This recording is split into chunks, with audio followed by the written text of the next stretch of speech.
Madison, you've always been selfish. Chloe is everything you'll never be. My father's voice slammed through the dining room like a hammer. Forks froze halfway to mouths, glasses trembled against plates, and the warmth of candlelight suddenly felt like a spotlight burning only me. My mother gasped, my cousins looked down, and Chloe just smirked like she had been waiting her whole life for this moment. I didn't cry. I didn't yell. I laughed, sharp and bitter. Good, I said, cool and steady. Then she can pay her own bills from now on. The silence that followed was heavier than the snow outside. My father shoved back his chair, pointing at me like I was a stranger. And right there in the middle of my mother's 60th birthday, the night turned into something I would never forget. Before I tell you everything, let me know where you're watching from. Have you ever been erased at your own family's table? That night, I walked in promising myself I'd just survived dinner.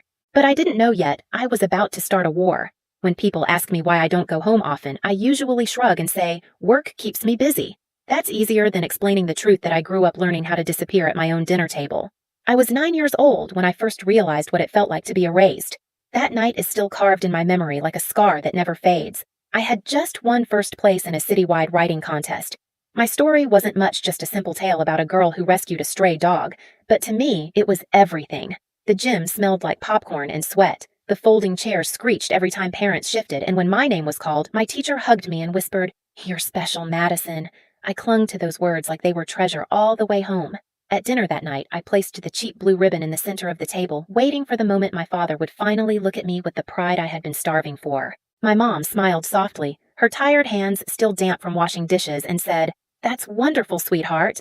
But before her voice could land, my dad turned to my younger sister. "Chloe," he said, his grin already wide, "why don't you sing that little church song you learned?" She was 6 years old, with her golden curls bouncing as she stood on her chair, belting out a clumsy hymn in a high-pitched voice. My father laughed, clapped, even wiped away a fake tear. My aunts joined in clapping along. My cousins banged their forks against plates in rhythm. The entire dining room filled with applause. And my ribbon. It lay forgotten between the mashed potatoes and the gravy boat, its blue sheen dull under the harsh light. No one even touched it. That was the night I learned applause wasn't for me. Later, I lay in bed clutching that ribbon so tightly the edges dug into my palms. The house smelled faintly of detergent and leftover stew. Through the thin walls, I could still hear Chloe humming the tune everyone loved, and I whispered to myself, "At least Grandma sees me." My grandmother was the only one who looked past the noise. Her hands, soft but veined, smelled like lavender lotion as she pressed something cool into my palm one weekend, a silver necklace with a tiny star etched in the center. "This is yours, Madison," she told me, fastening it around my neck. "You are your own light. Even if they forget to see it, you shine." I wore it everywhere, school recitals, spelling bees, even to my first job interview years later at a diner with sticky vinyl booths. The pendant wasn't jewelry, it was armor. Proof that I wasn't invisible. "Of course," Dad scoffed. "That old trinket," he muttered. Chloe giggled and asked if I picked it up at a thrift shop. Every time their words cut, I pressed the star so hard it left little grooves in my skin. The sting reminded me I was still real. I didn't know then that this necklace would become more than comfort. Someday it would become the sharpest blade I held against them. The older I got, the sharper the pattern became. Chloe could stumble and still be showered in praise. I could run myself ragged and still be told it was never enough.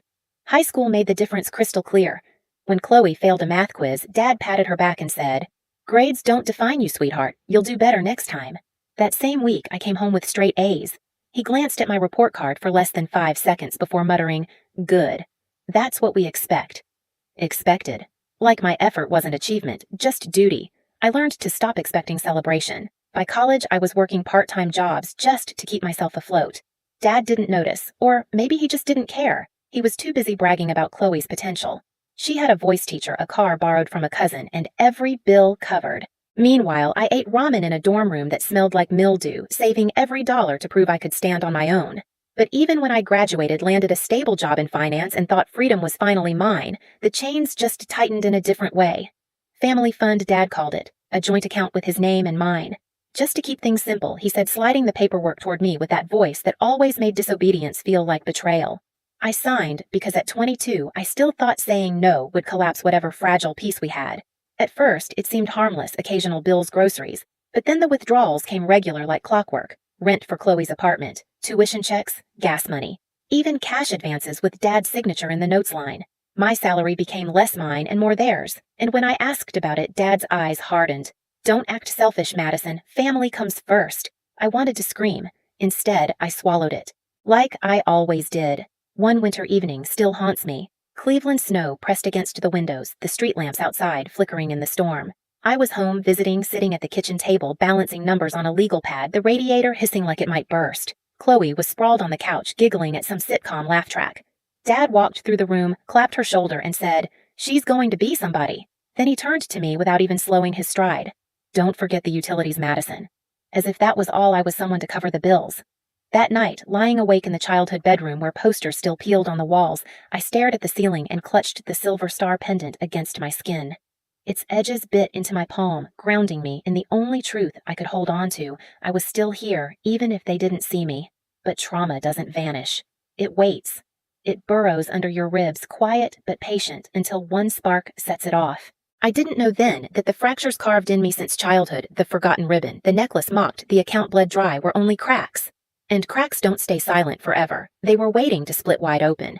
And they did on the night of my mother's 60th birthday. The night of my mother's 60th birthday was supposed to be different. I told myself in the car, gripping the steering wheel so hard my knuckles turned white. Just get through dinner, Madison. Don't ruin it for her. Snow fell in sheets across Cleveland, dusting the front steps of the old house. Inside the dining room glowed two bright chandeliers reflecting off the polished china. The smell of roasted turkey and garlic bread wrapped around me the second I stepped in, pulling me back into a childhood I no longer trusted. Madison Mom smiled, her lipstick too red, her eyes tired but hopeful. She looked beautiful that night, like she had decided to finally take up space, even if only for a few hours. I hugged her, kissed her cheek, and whispered, "Happy birthday, Mom." I meant it. The table was crowded. Uncles, cousins, neighbors squeezed into chairs that scraped the hardwood floor. The air was noisy with gossip laughter, the clinking of forks against glass. For a moment, I let myself imagine it could stay that way. But peace never lasted in our house. Dad cleared his throat halfway through dinner, his fork tapping rhythm against his plate. The chatter died instantly. That was the power he held. He didn't need to raise his voice to silence a room. "I want to take a moment." He began puffing his chest to recognize someone truly extraordinary. My eyes darted to Mom. This was her night, wasn't it? But then his gaze shifted across the table. "To Chloe," he declared. Applause erupted as if on cue. Chloe tilted her head, pretending to blush while clearly basking in the glow. Dad listed her achievements like a press release, how she was managing classes, working part-time, showing real potential. I chewed slowly, forcing a smile that tasted like ash. I had heard this speech 100 times, word for word, and still every syllable pierced. Mom's eyes flicked toward me, apology etched in them, but she stayed silent. Everyone always did. Dad's words rolled on heavy and suffocating. "She's everything a father could want." The fork froze halfway to my lips. I wanted to disappear under the tablecloth, but then his gaze snapped to me sharp as a blade. "Madison," he said, "are you helping your sister enough?" The room stilled, every set of eyes waiting. My stomach dropped. I opened my mouth, but before I could form an answer, he turned to Chloe. "Does she help you?" he asked. Chloe hesitated for only a beat, then smiled sweetly. "She does. But there's something I wanted to ask her." I already knew. My pulse quickened. "Go ahead," Dad encouraged, grinning like he'd orchestrated this moment. Chloe leaned forward, her voice soft but deliberate. "I've been thinking about getting a car. It would make things so much easier, classes, work, everything. I was hoping you could help me with that." The air left my lungs like I'd been punched. A car. The word hung in the air like smoke. I set my fork down carefully, my pulse hammering against my ribs. "A car," I repeated, my voice flat. Chloe nodded, eyes wide in a performance of innocence. "Yeah, just something reliable. Nothing fancy. It would help me keep up with school and work." I turned to Dad, searching his face for even a shred of reason. "If she needs a car, why don't you buy it for her?" The shift was instant. His jaw clenched, his eyes narrowed, and the noise of the room dissolved into silence. "You really can't do that for your own sister," he said, his voice low but sharp enough to cut. My throat tightened, but I forced myself to stay calm. "I already help her plenty. If she wants a car, that's on her." His fist slammed against the table, rattling the glasses. "Chloe has potential. She's going to be somebody great, but she won't get there without support. I've spent half my income making sure she has what she needs because she deserves it." His voice rose, echoing off the walls. "And you? You can't even do this one thing for her." Across the table, Chloe dropped her eyes to her plate, pretending to be embarrassed. The rest of the family sat, frozen utensils, abandoned breaths held. Then he said it. The words I will never forget. She's better than you, Madison. She always has been, and she always will be. The silence afterward pressed down like a physical weight. I could hear my mother's breath catch, could see my cousins shift in their chairs, unsure where to look. And me, I laughed. The sound sliced through the air, brittle and cold. Good, I said evenly, meeting his glare. Then, maybe she can start paying for herself. The dining room collapsed into a vacuum. Dad's face turned crimson, veins bulging at his temples. In one violent motion, he shoved his chair back, the screech of wood against hardwood screaming louder than anyone dared to. "Get out!" he roared, finger stabbing toward the door. "If you want to be selfish, you don't belong here. Don't come back." For a moment, I just sat there, heartbeat loud in my ears.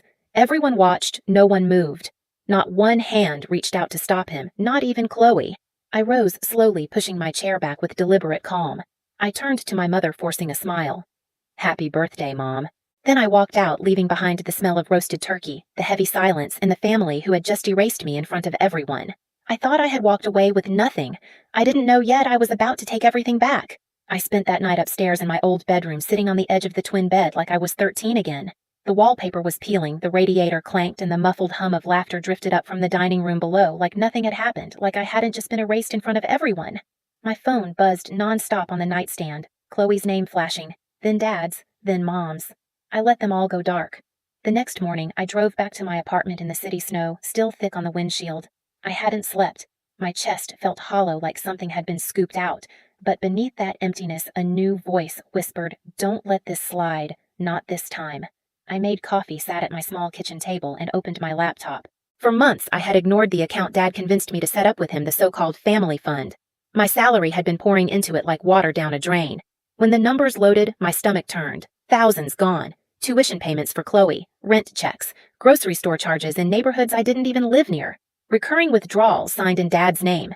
I stared until the screen blurred. He hadn't just taken from me. He had been bleeding me dry for years. A bitter laugh escaped. "Selfish," I muttered to the empty apartment. "They've been living on my back." I clicked, transferred every remaining dollar into my personal account, and closed the joint one for good. One clean cut. My phone exploded minutes later, calls, texts, messages stacked like bricks. I muted them all and sat in the quiet, sipping lukewarm coffee. For the first time in years, silence felt powerful. That afternoon, I called Jordan. We hadn't spoken in months, an old friend from college who now worked at a small law firm downtown. When he picked up, his voice was warm, familiar. "Madison, haven't heard from you in forever. Everything okay?" I hesitated, then told him everything. Dad's demands, the humiliation at dinner, the account. My voice shook, but Jordan didn't interrupt. When I finished, there was a pause. "You know that's theft, right?" he said quietly. "If you wanted, you could press charges, or at least threaten to." The word theft clanged in my ears like a bell. I'd never dared to call it that. Family made it sound like duty. But Jordan stripped the mask clean off. "I don't know," I admitted. "Pressing charges against my own father, Madison," he cut in, his tone sharper now. "He's been stealing from you. Don't soften it. If you don't stand up, he'll never stop." After the call, I sat in the dim kitchen, the winter light casting long shadows across the table. My necklace, the silver star, caught a glint from the window. I reached for it, thumb brushing the etched lines. For years, it had been comfort. Tonight, it felt like a weapon. That was the first time I realized I wasn't powerless. And once you tasted that thought, you can't go back. 2 days later, there was a knock on my apartment door. I almost didn't open it, but the soft voice on the other side made my chest ache. "Madison, it's Mom." She stood there in her long winter coat, hair pinned back, eyes rimmed red, like she hadn't slept. I let her in, wordless. She wandered the living room, her gaze snagging on the empty bookshelves where my TV and laptop had once been, things Dad had borrowed weeks ago and never returned. "Your father was angry," she said, finally perching on the edge of my couch, like she was afraid to settle. "He didn't mean what he said." I let out a short laugh, sharp as glass. "Oh, he meant it. Every word." She winced, rubbed her hands together. "You know how he gets. He wants what's best for Chloe." There it was again. Chloe. Always Chloe. "Mom." I said, my voice flat. "He told me to get out and never come back. And you're here asking me to fix it." Her shoulders slumped. For a moment, I thought she might cry. Instead, she whispered, "If you just let this go, Madison. Make peace. Don't push him further."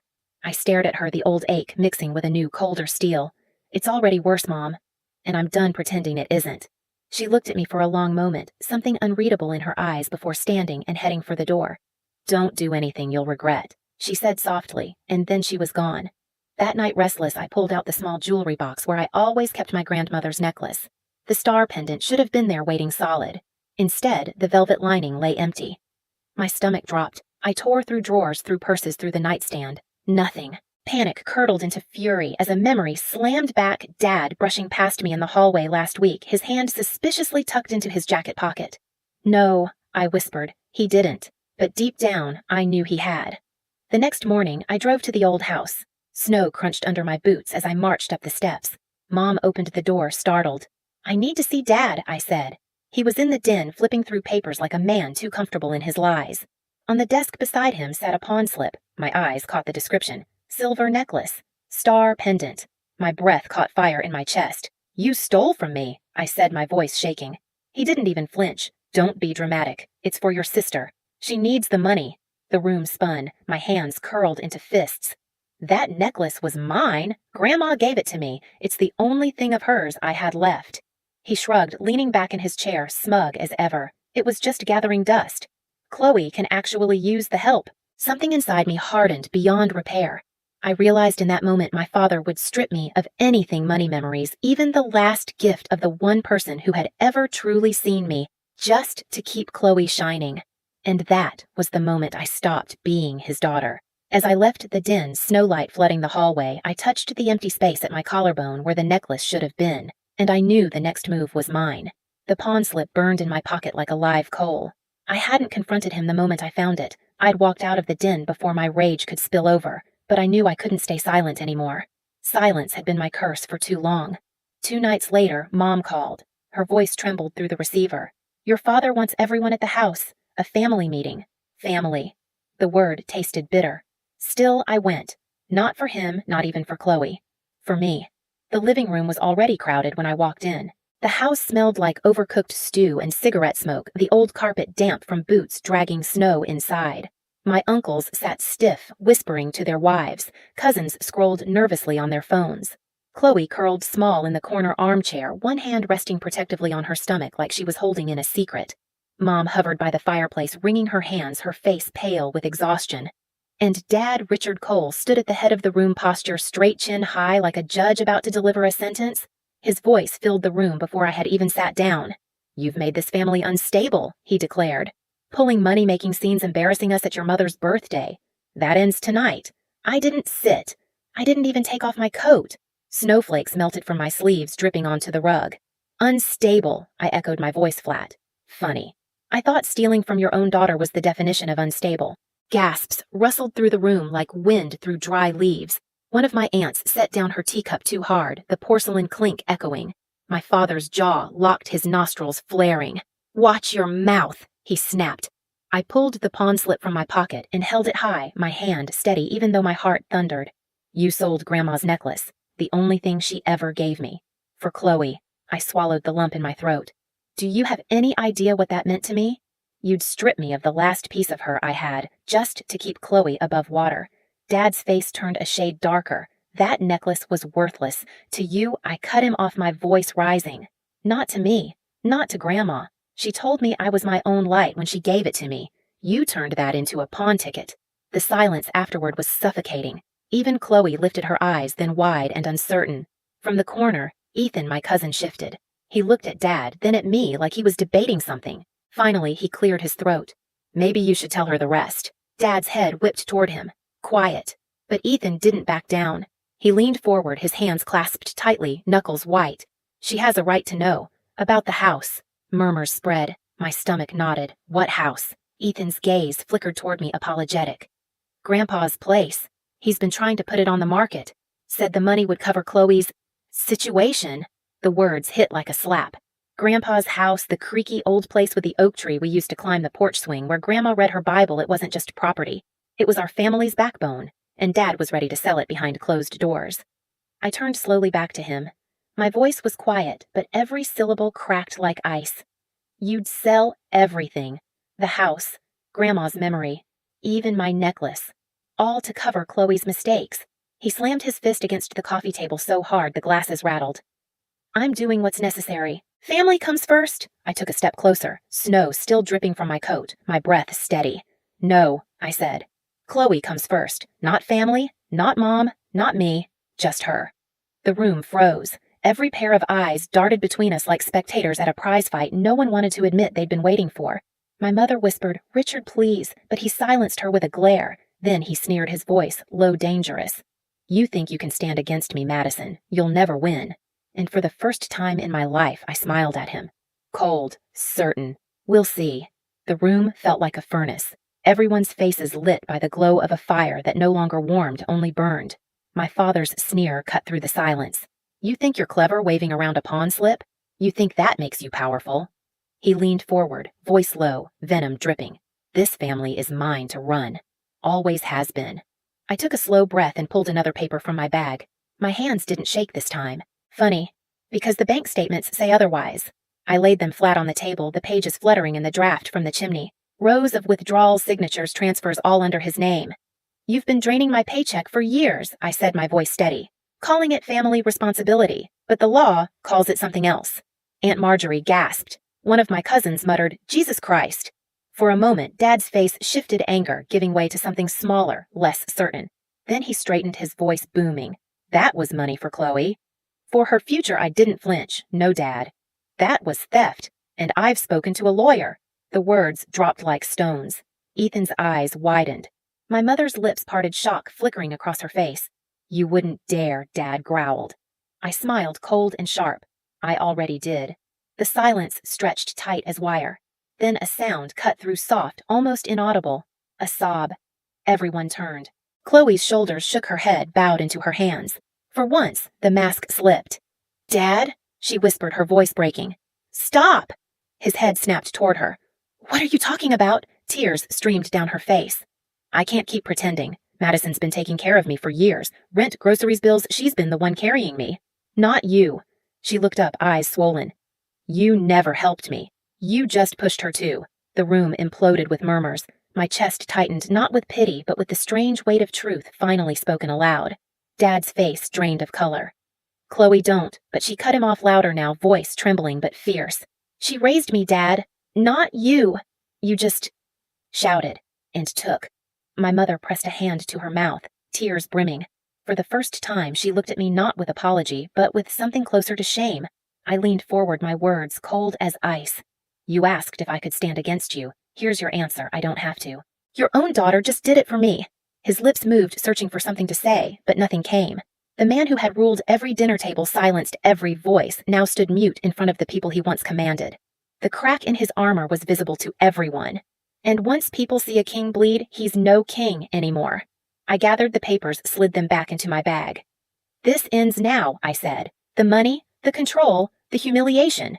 I'm done. If you try again, the lawyer files charges. Your choice." Then I turned and walked toward the door, my boots echoing against the hardwood. Behind me, the room erupted, Chloe crying openly, Mom begging for calm, uncles whispering. But the only sound that stayed with me was my father's silence. For the first time in my life, he had no words. And I knew the power had shifted. The night of the family meeting clung to me like smoke, but when I woke the next morning, something was different. For the first time in years, I wasn't afraid of what my father might do. I'd seen him break speechless, stripped of power, and that image played over and over like a song I never wanted to end. Within a week, I listed my apartment for sale. By the end of the month, I had packed up what little remained: my books, my clothes, a few framed photos Grandma had taken. The pawnshop slip stayed folded in my wallet, not because I wanted the reminder, but because it was proof of the line he crossed, proof of why I couldn't go back. I moved to a small condo across town, far enough from Cleveland's gray suburbs that the air felt different. My new place was modest, bare walls, quiet hallways, a window that looked over a diner parking lot, but it was mine. Every box I unpacked felt like peeling off another layer of their hold on me. One evening, as I arranged the last stack of books, the doorbell rang. When I opened it, Mom stood there, a paper envelope clutched in her hands. "I shouldn't be here," she whispered. Inside the envelope was a stack of photocopied bank records, the same withdrawals I had already shown, but this time highlighted dates, circled initials noted in her handwriting. At the bottom, in shaky pen, she had written, "For you, if you need it." I looked up at her. Her eyes glistened. I can't say it out loud, but I'm sorry. She didn't stay long. When the door closed, I sat on the floor and cried, not for him, not even for Chloe, for her. For the years, she let silence be her survival. Maybe this was the closest she could come to breaking it. That night, I dug into the last box I had left sealed. Inside, wrapped in tissue, was my grandmother's necklace. Not the original, it was gone for good, but a replica Jordan had found for me online after I told him the story. I slipped it on the silver star cool against my skin, and for the first time in years, I felt whole. It wasn't Grandma's exact gift, but it was the symbol. The light she told me I carried, and I believed it again. 3 months passed before I heard their names again. My phone had been blissfully quiet, no more late-night demands, no more guilt-laced voicemails. Just silence. Peace. Then one evening, as I sipped coffee by my window, an email popped up. Subject line, "Hey, can we talk?" It was from Chloe. Her message spilled like desperation onto the screen. She was pregnant. The father had walked out. Dad's finances had collapsed after my withdrawals stopped. The old house hadn't sold. Buyers weren't biting. She had nothing left. Please, Madison. I know I've made mistakes, but I need your help. We're still family. Family. That word again, weaponized, bent out of shape. I stared at the email for a long time, tracing the silver star at my collarbone. I remembered her smirk at the birthday table, the way she let Dad's words slash me without protest. I remembered the pawn slip, the withdrawals, the silence of every relative who looked away, and then I clicked mark as spam. Some lessons aren't learned with kindness. Some people only change when the person they used to lean on finally steps aside. The next week, I walked through my new condo sun, spilling across the hardwood. A vase of fresh tulips glowed in the window. The necklace caught the light, scattering tiny stars on the wall. My chest loosened, a freedom I'd never known before settling into my bones. They thought erasing me would keep them strong, that I'd always bend, always carry, always cover the bill. But the truth, by walking away, I'd finally shown them what they'd lost, and I hadn't lost a thing. If your family kept taking from you while praising someone else, would you walk away, or would you fight back? If your family kept taking from you while praising someone else, would you walk away, or would you fight back? I'd love to hear your story in the comments below. And if you've ever felt invisible at your own table, hit that like button, subscribe, and turn on the bell so you never miss another story like this. From all of us at Flex Revenge Channel, thank you for watching, thank you for sharing, and thank you for being part of this community.